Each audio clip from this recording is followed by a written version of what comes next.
इथे आपण सोयाबीन घेतले, भिजवलेत मी आणि पिळून घेतलेत. गरम पाण्यात भिजवले होते, चांगले 2-3 पाण्याने पिळेत आणि फ्राय पॅनमध्ये घेतले. त्यामध्ये आपण टाकूया कांदा, आलं आणि लसूण किसून घेतले. त्यामध्ये मटण मसाला, तुमच्याकडे मटण मसाला नसेल तर चिकन मसाला टाकला तरी चालेल. हळद, काश्मीरी लाल मिरची पावडर, तिखटवाली लाल मिरची पावडर, धनिया पावडर, चवीनुसार मीठ आणि कच्चं तेल वरून ओतणार आहे आपण 2 चमचे. आता हे सगळं आपण मिक्स करून घेऊया.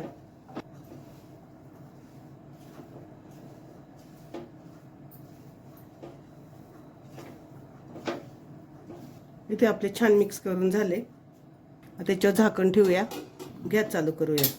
फास्ट गॅसवर नाही करायचं, मिडियम गॅसवर करायचं. 1 मिनिट झाले आपण झाकण ठेवले. झाकण काढूया. झाकण काढून मिक्स करून घेऊ. त्यामध्ये पाणी ओतूया 1 कपभर. पाणी ओतल्यानंतर परत एकदा मिक्स करून घेऊ.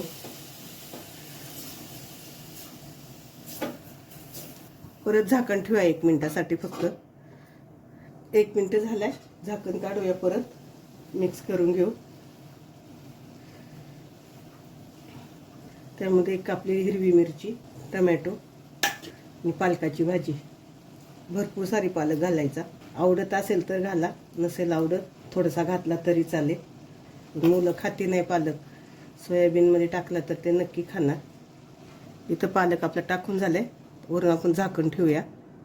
थोडंसं झाकण वरतीच राहील आणि परत 2 मिनिटांनी बघूया. आपण झाकण काढू आणि मिक्स करून घेऊया. इथे मी बारीक गॅस करते आता मिक्स करेपर्यंत.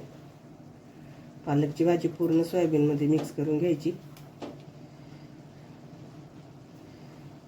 एकदा नक्की करून बघा ही भाजी. कुठची प्रकारची फोडणी दिलेली नाही आपण. फोडणी न देता सोयाबीन पालक केलेला आहे.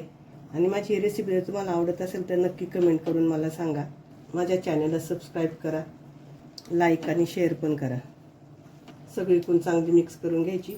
बघा आपण किती टाकली होती पालक, शिजून किती थोडीशी झाली. मिक्स करून घेतली. त्याच्यावर आता 5 मिनिटासाठी मी झाकण ठेवणार आहे आणि डायरेक्ट 5 मिनिटांनी तुम्हाला दाखवणार आहे कशी शिजली आपली पालक सोयाबीन. 5 मिनिटं झाल्यात, झाकण काढूया.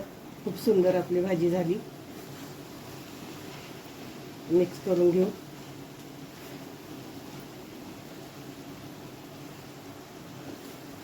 इथं सोयाबीन पालक कशी झाली आहे नक्की मला सांगा.